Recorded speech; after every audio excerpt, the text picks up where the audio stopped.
நம்முடைய வாழ்க்கையில ஒவ்வொரு கிறிஸ்தவர்களுக்கும் ஆண்டவர் ஒவ்வொரு ஸ்தானத்தை வைத்திருக்கிறார். ஒரு ஆமேன் சொல்லுங்க.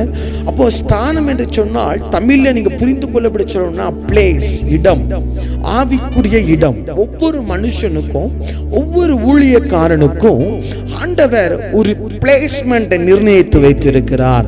அப்போ எந்த தேவ பிள்ளை தன்னுடைய ஸ்தானத்துல நிற்கிறதோ அந்த தேவ பிள்ளையை பார்த்து பிசாசு பயப்படும்.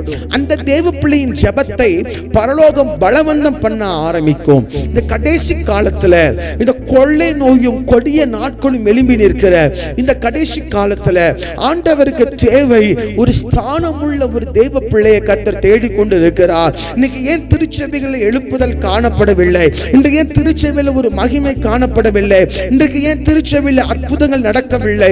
இன்றைக்கு ஏன் திருச்சபையில் அடையாளங்கள் நடக்கவில்லை? இன்னைக்கு ஏன் திருச்சபையில் மகிமை வெளிப்பட